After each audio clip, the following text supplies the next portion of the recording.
টাকা পয়সা, ব্যবসা বাণিজ্য, চাকরি জীবনে অনেকবার আসবে যাবে, কখনো কম কখনো বেশি। কিন্তু একটা মানুষ যে জীবনের শেষ সময় পর্যন্ত আপনার পাশে থাকবে, আমাদের জীবনে ফার্স্ট প্রায়োরিটি হওয়া উচিত ওই মানুষটা যে আপনার শেষ সময় পর্যন্ত আপনার পাশে থাকবে। হতে পারে সে আপনার লাইফে আপনার বউ বা হাজবেন্ড। হয় কি, বিয়ের আগে অনেক চাওয়া পাওয়া, অনেক কিছু, অনেক স্বপ্ন থাকে, কিন্তু বিয়ের পর হয়ে যায় এমন যে পেয়েই তো গেছি, এখন আর কি, একজন আরেকজনকে টেকেন ফর গ্রান্টেড নিয়ে থাকি, অবহেলা করতে থাকি দিনের পর দিন।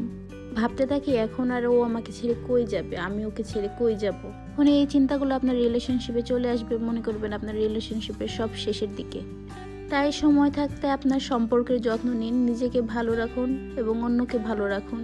কারণ দিন শেষে আপনার বৃদ্ধ সময়টাতে আপনার সঙ্গী আপনার সাথে থাকবে। ছেলে মেয়ে বা বাবা মা কেউ আপনার সাথে থাকবে না, কেউ আপনার পাশে থাকবে না। তাই নিজের সঙ্গীকে সময় দিন, যাতে শেষ বয়সে এসে আফসোস করতে না হয়। যখন বৃদ্ধ বয়সে আপনার কাছে অফুরন্ত সময় থাকবে, তখন যেন আজকের জন্য সেদিন আফসোস করতে না হয়।